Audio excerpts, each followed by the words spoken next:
আসসালামু আলাইকুম। Mukta's unique kitchen থেকে আমি মুক্তা চলে আসলাম আইসক্রিমের দুটি ভিন্ন স্বাদের রেসিপি নিয়ে। চলুন তবে মূল রেসিপিতে যাওয়া যাক।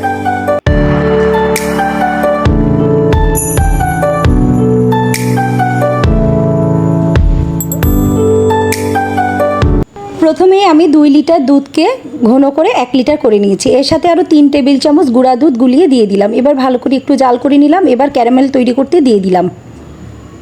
ক্যারামেলটা তৈরি হয়ে গেলে এর সাথে আমি দুধের ঘন মিশ্রণটি একটু যোগ করব এবং কিছুক্ষণ নেড়ে এটাকে গুলিয়ে নেব। তারপর এটাকে ওই ঘন দুধের মিশ্রণে মিক্স করে দিব।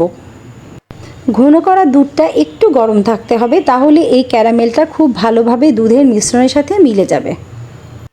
এবার ভালোভাবে নেড়েচেড়ে এটাকে ঠান্ডা করে নিব এবং পছন্দ অনুযায়ী ছাঁচে দিয়ে এটাকে ডিপ ফ্রিজে দিয়ে দিব। ডিপ ফ্রিজে রাখার পর আইসক্রিম সম্পূর্ণ জমে গেলে এটাকে বের করব এবং পরিবেশন করব। তৈরি হয়ে গেল খুবই মজার দুধমালাই আইসক্রিম। দুধমালাই আইসক্রিম তৈরি করার সময় আমি অর্ধেকটা দুধ তুলে রেখেছিলাম দই মালাই আইসক্রিম বানানোর জন্য। হালকা গরম থাকা এই দুধের মিশ্রণের সাথে মিশিয়ে দেবো এখন টক দই। তোয়ালা দিয়ে পেঁচিয়ে এটাকে 2 থেকে 3 ঘন্টা রেস্টের জন্য রেখে দিলাম একটু দানা বাঁধার জন্য। এবার এটাকে আইসক্রিমের সাঁচের ভিতরে দিয়ে ডিপ ফ্রিজের ভেতরে রেখে দিব জমাট বাঁধার জন্য।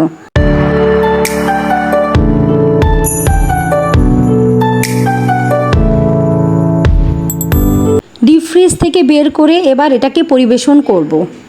আমার আইসক্রিম তৈরির রেসিপি দুটি অবশ্যই বাসায় ট্রাই করবেন। আশা করি নিরাশ হবেন না। আমার ভিডিওটি দেখার জন্য আপনাদের ধন্যবাদ।